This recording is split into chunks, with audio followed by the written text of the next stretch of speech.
तो जब अपने असली आनंद स्वरूप आत्मा का पता चला तो अंदर से चाह मिट गई।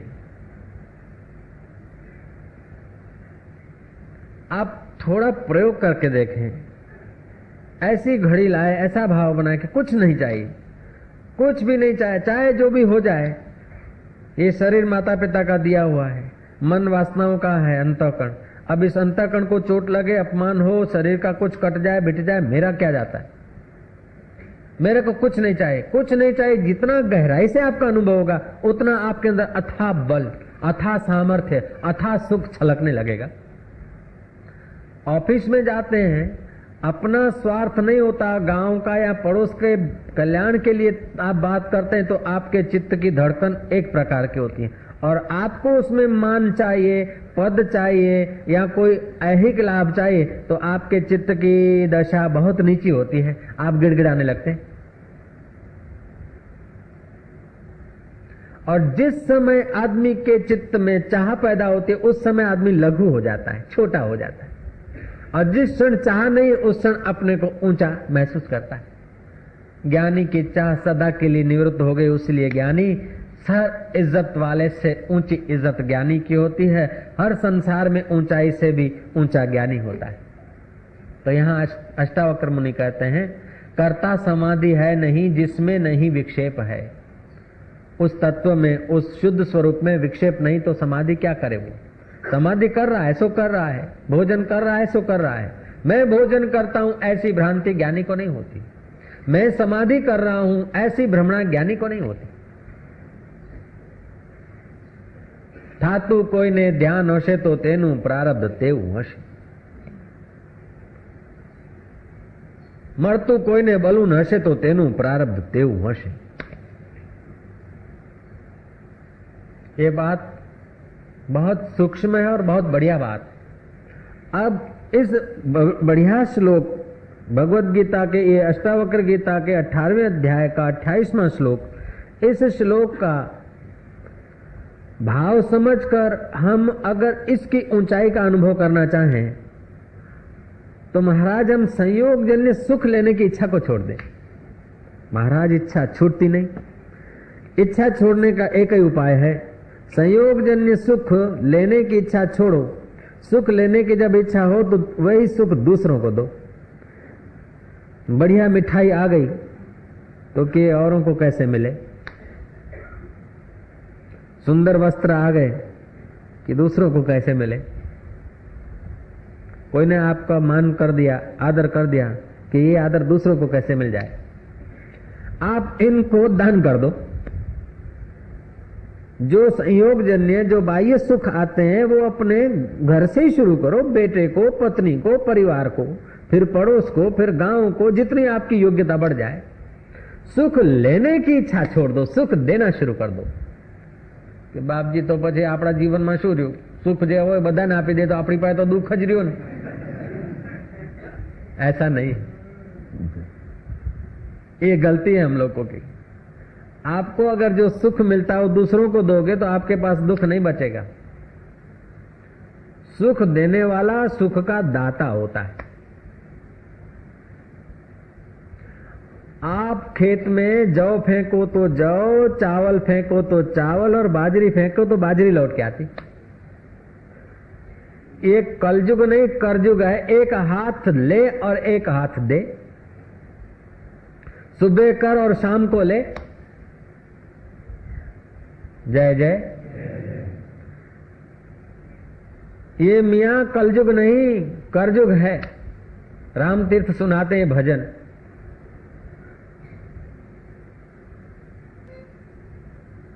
यहाँ खूब सौदा नगद है, इस हाथ दे और इस हाथ ले। ये बुरा सोचो फिर देखो चित्त में क्या होता है। दूसरों के लिए भलाई सोचो, दूसरों को सुख देना का विचार सोचो, दूसरों को ईश्वर देखना शुरू कर दो। लोग आपको ईश्वर देखने के लिए बाध्य हो जाएंगे।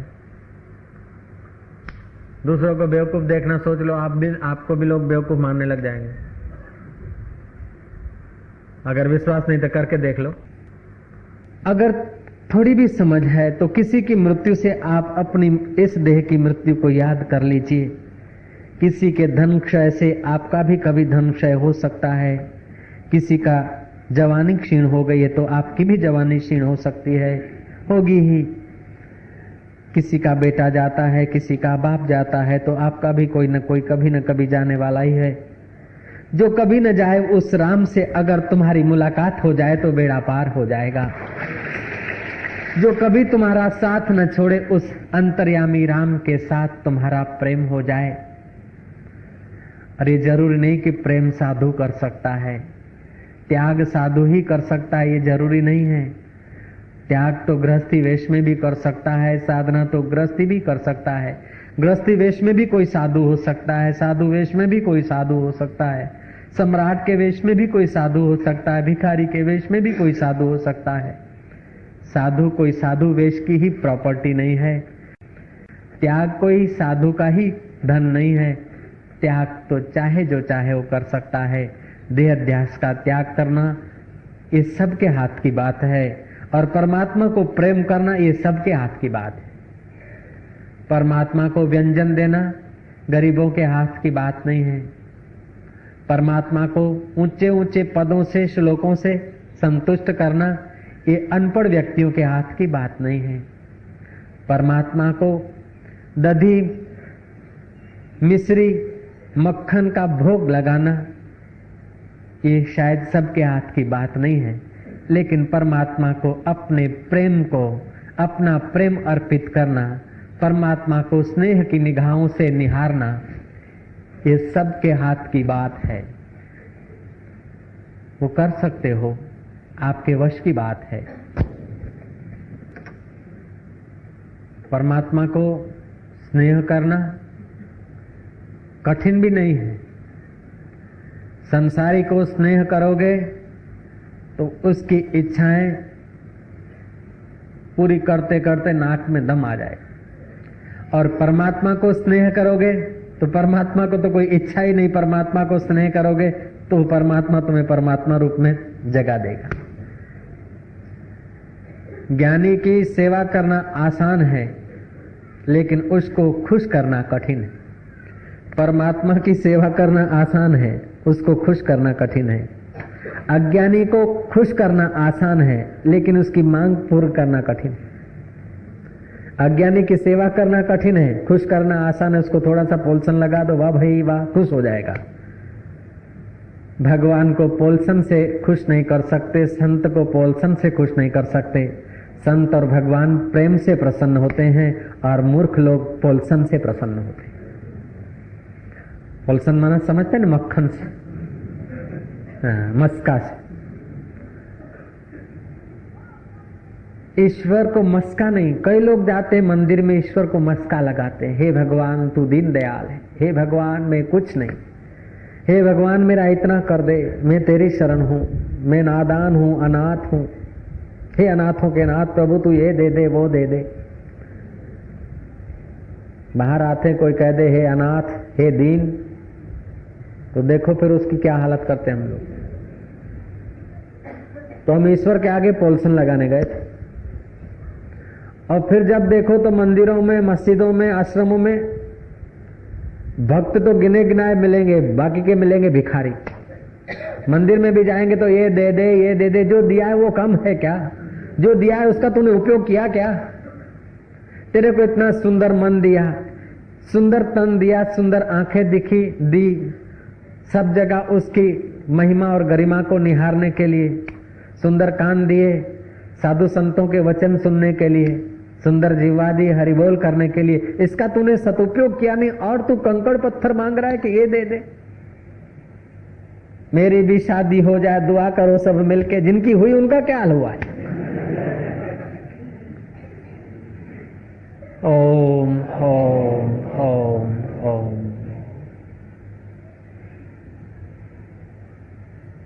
मुझे वेद पुराण कुरान से क्या, मुझे प्रेम का पाठ पढ़ा दे कोई। मुझे मंदिर मस्जिद जाना नहीं, मुझे संतों का प्याला पिला दे कोई।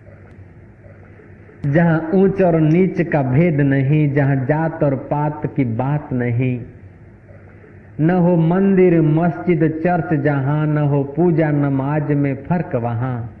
बस प्रेम ही प्रेम की सृष्टि मिले, अब नाव को फेंक चलो वहां।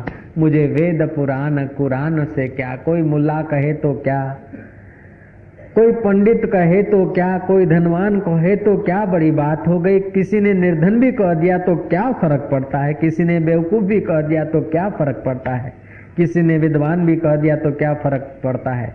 ईश्वर हमें अपना कह रहे, इस बात को हम मानते नहीं। ईश्वर बोलते ममैवांशो जीवलोके जीवभूत सनातन, तू मेरा है। ईश्वर कह रहे तू मेरा, इस बात को हम मूल्य नहीं देते। और संसारी लोग जो मरने वाले वो बोलते मैं तेरा हूं, फिक्र मत करना, मैं बैठा हूं कह के गए सेठ जी। आधे घंटे में टेलीफोन आया कि हार्ट अटैक हो गया, लो जय श्री कृष्ण, हूं बैठो छू, चिंता करीश नहीं। तो मैंने प्रार्थना की थी कि हमारा 3 शरीर है। एक है शुद्ध निर्मल शरीर, वो और परमात्मा एक ही चीज है। दूसरा है उस इच्छाओं के कारण उसकी सत्ता लेके स्पंदित हुआ, उसको सूक्ष्म शरीर अंतवाहक शरीर कहते हैं। तीसरा है अंतवाहक सूक्ष्म शरीर, अंदर के शरीर की इच्छा पूर्ति का साधन, ये फिजिकल शरीर, स्थूल शरीर। हमें घूमने की इच्छा हुई, पैरों का उपयोग हुआ, हमने चखने की इच्छा की, अंदर से अंदर वाले शरीर में चखने की वासना आई, जीवा काम में ली, बोलने की वासना आई, जीभ का उपयोग किया, लेने देने की वासना हुई, इन हाथों का उपयोग किया। ये उपयोग करने के लिए साधन प्रकृति के बने हैं। हकीकत में ये साधन जो है शरीर, ये हमको एक साधन मिला है, इसको हम लोग मैं मानने की गलती कर लेते और ऐसा कुंडाला पका हो गया, ऐसी रेखा खिंच गई कि इस रेखा से बाहर जा नहीं सकती, ऐसी मान्यता पक्की हो गई, घूम फिर के वहीं। और सौदागर का नौकर लकड़ी मार रहा है, चाबुक मार रहा है, लेकिन खच्चर और घोड़े इधर से उधर, उधर से उधर उसी कुंडाले में। ऐसे ही हमारा मन खच्चर और घोड़ों की नाई, दुकान थी घरे, घरे थी दुकान ने, वहू पासे थी गया तो सासू पासे, सासू पासे थी वहू पासे, वहू पासे थी छोकरा पासे टीवी थी गया तो रेडियो आया तो छीकड़ी मान छीकड़ी छोड़ी तो दातण छोड़ी फलाणु छोड़ी पछी के आ मारू छे ए पकड़ू। अरे जिससे सब पकड़ा जाता है उस यार में आराम करने का भी थोड़ा समय निकालो, एक छोड़ के दूसरा छोड़ के तीसरा, इसलिए कठिन हो रहा है। अष्टावक्र मुनि कहते हैं असमाधिर अविक्षेपान मुमुक्षुर्न चेतराह निश्चित्य कल्पितम पश्यन ब्रह्मे वास्ते महाशय। जिसका महाशय है, जिसका महान आशय है, हम कहते हैं क्यों जी महाशय, ये आदर की भाषा है, शिष्टाचार है। वास्तव में महाशय तो वह है जिसका तुच्छ कोई आशय नहीं, जिसका इस फिजिकल शरीर में कोई आशय नहीं, जिसका अंतवाहक शरीर में कोई आशय नहीं, जिसका महाशय हो गया, जैसे विराट आकाश की कोई सीमा नहीं, आशय जिसका कोई सीमित नहीं, जिसकी कोई आशय की आकृति नहीं, ऐसा जिसका आशय है उसको बोलते महाशय। वास्तव में महाशय कबीर हैं, महाशय नानक हैं, महाशय शंकराचार्य हैं, महाशय लीलाशाह बापू हैं, महाशय सुकरात हैं, महाशय समस्त वेद हैं, महाशय बुद्ध पुरुषों को ही महाशय कहा जाता है, जिनका कोई आशय नहीं, तुच्छ आशय नहीं। ऐसा आशय है कि उसमें सब आशय छोटे हो जाते हैं। तो भोले बाबा छंदावली में कहते हैं कर्ता समाधि है नहीं जिसमें नहीं विक्षेप है, वो बुद्ध पुरुष, वो ज्ञानवान। सुख पाने के लिए समाधि नहीं करता, समाधि उसके चित्त का स्वभाव हो जाए कोई बात नहीं, उसको विक्षेप नहीं तो समाधि क्या करे, उससे बंधन नहीं तो मुक्ति की इच्छा क्या करे। वो समझता कि बंधन और मुक्ति स्थूल शरीर और सूक्ष्म शरीर का खेल है, इन दोनों खेलों को सत्ता देने वाला मैं सदा से मुक्त हूं, मुझे क्या मुक्ति और क्या बंधन। मन बुद्धि अहंकार चित्तानि नाहं न च श्रोत्र जिह्वे न च धारण नेत्रे न च व्योम भूमि न तेजो न वायु चिदानंद रूप शिवोहम शिवोहम चिदानंद रूप शिवोहम शिवोहम। मैं चिदानंद रूप हूँ। मैं ये पंच भौतिक शरीर नहीं हूँ, मैं मन नहीं हूँ, मैं बुद्धि नहीं हूँ, मैं चित्त नहीं हूँ, मैं अहंकार नहीं हूँ, मैं चिदाकाश। तो ये भूताकाश में हमारा भौतिक शरीर रहता है, चित्त आकाश में हमारा सूक्ष्म शरीर रहता है। इन दोनों को रहने की और जानने की सत्ता जो दे रहा है वो चिदाकाश आत्मा है। वो आत्मा मैं हूँ ऐसा ज्ञानी सतत अनुभव करता है। मैं हूँ ऐसा कहने का परिश्रम भी उसको नहीं लगता है। गुरु पूनम के दिन, इतवार के दिन, किसी पर्व के दिन लोग आशाराम के दर्शन करने की खूब कोशिश करते हैं। 3-3 घंटे गुरु पूनम को 4-4 घंटे लाइन में बेचारे खड़े रहकर फिर आशाराम से मिलने की इच्छा करते हैं, नजदीक आने की कोशिश करते हैं। बहुत सारे आ पाते हैं और कुछ नहीं भी आ पाते हैं, धक्का मुक्की के कारण और समय के कारण। लेकिन आशाराम ने कभी सोचा नहीं कि मैं आशाराम को मिलूं, मैं दर्शन कर लूं जरा। ऐसा भी नहीं सोचा कि आशाराम मेरे साथ है बस। ऐसे ही ज्ञानवान ने परमात्मा से मिलने की अथवा सुख से मिलने की कभी कोशिश नहीं की। जान लिया कि इसी का नाम वही है, बास हो गए। अब रहा आराम पाना, काम क्या बाकी रहा, लग गया पूरा निशाना, काम क्या बाकी रहा। 1,84,000 के चक्कर से थका, खोली कमर, अब रहा आराम पाना, काम क्या बाकी रहा। देह के प्रारब्ध से मिलता है सबको सब कुछ, नाहक जग को रिझाना, काम क्या बाकी रहा। उस बुद्ध पुरुष के लिए कोई कर्तव्य नहीं, कोई प्राप्तव्य नहीं। उसकी हर क्रिया, हर अदा, हर हिलचाल स्वाभाविक होती है। उसका कोई तुच्छ आशय नहीं, उसका महाशय पूरा हो गया। अब क्या उस महाशय ज्ञानवान को हम जिस भाषा में जान सके वह भाषा अष्टावक्र मुनि जनों को कह रहे हैं और भोले बाबा चंदावली के रूप में अपने शिष्यों के प्रति कह रहे हैं। हकीकत में तो ज्ञानवान को समझने के लिए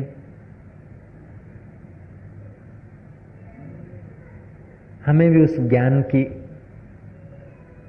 सीढ़ियों पर चढ़ना होगा। और ज्ञान की सीढ़ियां ये भाषा है। सच पूछो तो न चढ़ना है न उतरना है। हम सोचते हैं कि अभी शांति नहीं, अभी सुख नहीं, कल सुख होगा। अभी मुक्ति नहीं, बाद में मुक्ति आएगी। तो आज को हमने चिंता में रख दिया, आज को हमने दुख में बदल दिया। अभी इतना इतना है लेकिन इससे हम संतुष्ट नहीं, और कुछ हो जाए तब हम सुखी। तो हमारी खुशी को हमने कल पर रख दिया। सच पूछो तो ईश्वर जब है तब आज है और संसार कल पर है। कल पर जो रह सके उसका नाम संसार, और आज जो हो उसका नाम है ईश्वर। अभी जो है उसका नाम ईश्वर है, और जो बाद में आएगा वो संसार होगा। अभी इस समय तुम्हारे हृदय में जो धड़क रहा है, जिसकी सत्ता, वो ईश्वर है, और कल जो घटना घटेगी वो संसार होगा। जो भी बात कल पर गई मानो संसार पे गई। इसलिए ईश्वर को पाना कल पर न रखो। अभी तो जरा मुंह चढ़ा के बैठने दो, कल नाच लूंगा, कल भी न नाच पाओगे। अभी तो जरा ये ले लेने दो, कल दे दूंगा, कल न दे पाओगे। अभी जो कुछ देना चाहते हो देह अध्यास से दे दो। खुशी देना चाहते हो दे दो, प्रेम देना चाहते हो दे दो, अहंकार देना चाहते हो दे दो, चिंता देना चाहते हो दे दो। कल किसने देखी? एक त्यागी पंडित थे, उनके चित्त में खूब त्याग था। बाहर से सत्संग करते थे, लेते थे, देते थे, दिखते थे, लेकिन अपने चित्त में उनको कुछ पाकर सुखी होने की भ्रांति नहीं थी। उसने देह अध्यास का त्याग कर रखा था, इसलिए वो महान त्यागी थे, पंडित थे, गृहस्थी थे, 3 बेटे थे, 2 बच्चियां थी।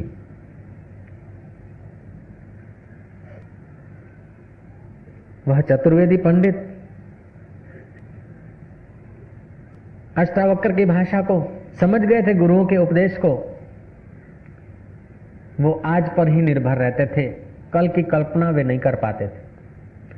कल नहीं आता तो परसों कैसे आएगी, जब आता है तब आज होकर आता है। एक सेठ उस पंडित की कथा में जाते जाते प्रभावित हुए और सेठ जी उनके शिष्य बन गए।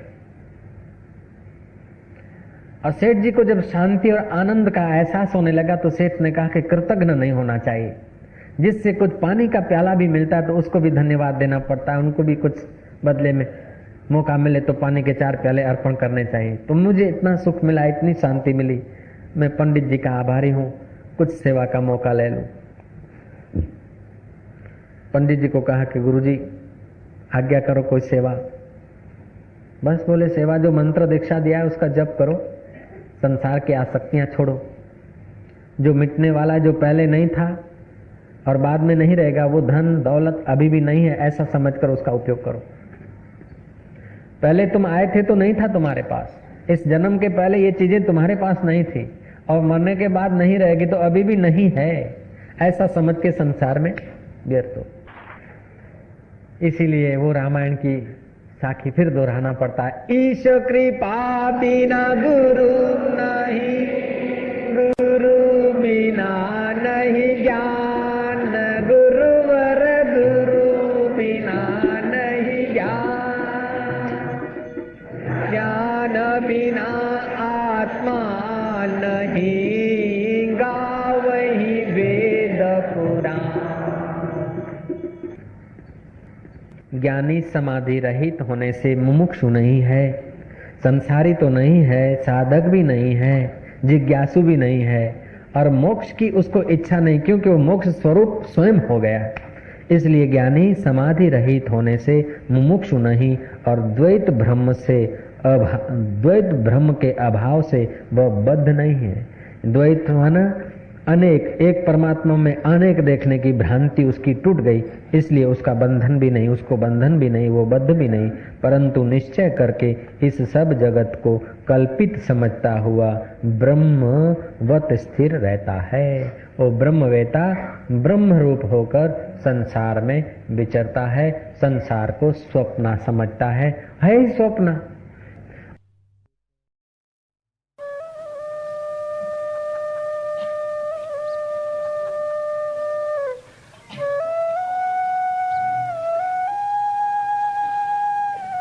तुम्हारे चित्त में खूब प्रसन्नता भरते जाओ, प्रसन्नता के प्रसाद से सारी हानियां अलविदा हो जाएगी, तमाम बीमारियां दूर चली जाएगी, मन और तन के दोष गायब हो जाएंगे। आत्मिक प्रसन्नता में अपने को क्यों नहीं रखते हो, अपने को आत्मा क्यों नहीं मानते हो, अपने को खुश नसीब क्यों नहीं मानते हो, अपने को सौभाग्यशाली क्यों नहीं मानते हो कि ऐसे तपे हुए वातावरण में भी भीतर की शांति पाने का मौका मिल रहा है। परमात्मा हमारे हैं, हम परमात्मा के हैं। परमात्मा के होकर हम परमात्मा से प्रीति जोड़ें, परमात्मा के होकर हम परमात्मा का ध्यान करें, परमात्मा के होकर हम संसार का व्यवहार करें। देखें, व्यवहार गुणों में हो रहा है, मेरा परमात्मा इन गुणों से परे सच्चिदानंद स्वरूप है और भगवान कहता कि तेरा भी यही स्वरूप है। अब हम भगवान की बात मानेंगे, बुद्धि के मान अपमान के संस्कारों को न मानेंगे। मान अपमान बुद्धि का निर्णय है। बुद्धि जिन वचनों को मान वाला मानती है उससे मान लगता है, जिनको अपमान वाला मानती है उससे अपमान लगता है। अब ये बुद्धि की मान्यता गुणों के कारण होती है। बुद्धि बदलती रहती है, लेकिन न बदलने वाला मेरा परमात्मा, उसको मेरा धन्यवाद है, उसको मेरा प्रणाम है।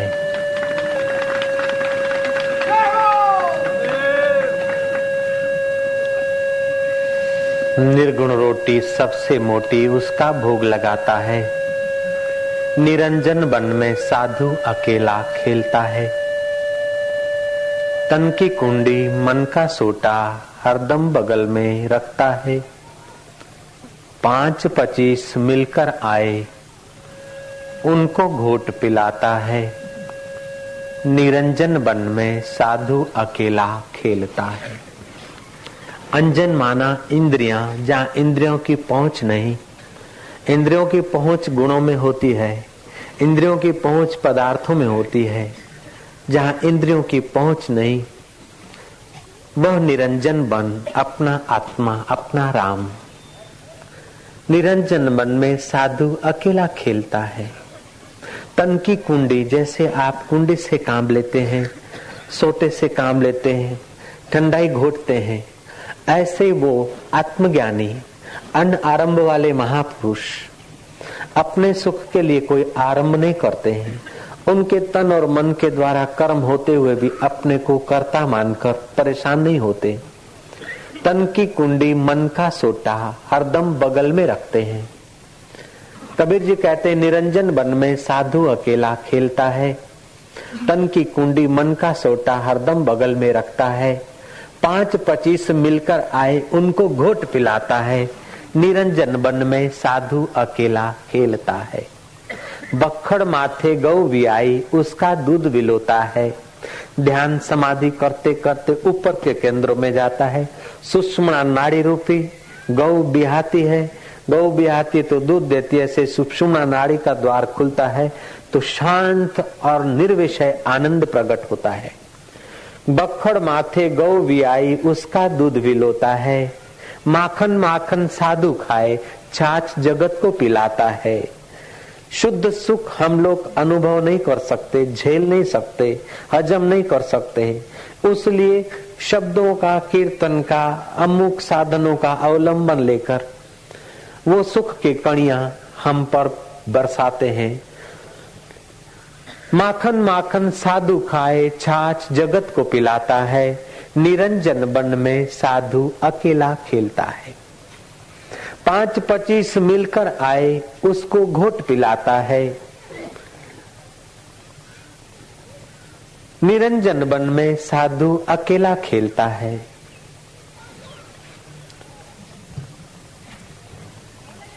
कागज की एक पुतली बनाई, उसको नाच नचाता है। आप ही नाचे, आप ही गावे, आप ही ताल मिलाता है। निरंजन वन में साधु अकेला खेलता है। हमें तेरी शांति में, तेरे ज्ञान में, तेरे प्रेम में,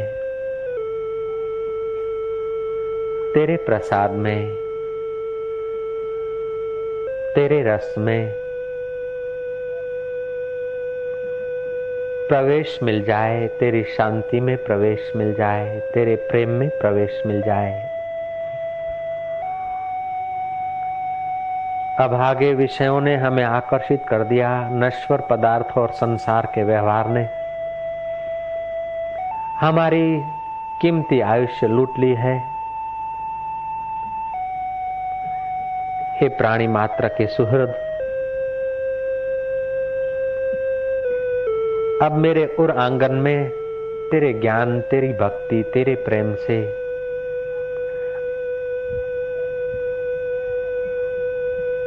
तेरी करुणा से मेरे उर आंगन में ये प्रकाश होता जाए कि जो पहले था, बाद में रहेगा और अब भी है, उसके ज्ञान में मैं प्रतिष्ठित होने लगूं। उस शांत अवस्था में मेरी घड़ियां बीते, सुख दुख की संधि के बीच की अवस्था में मेरा चित्त टिक जाए। तू ऐसी दया करना।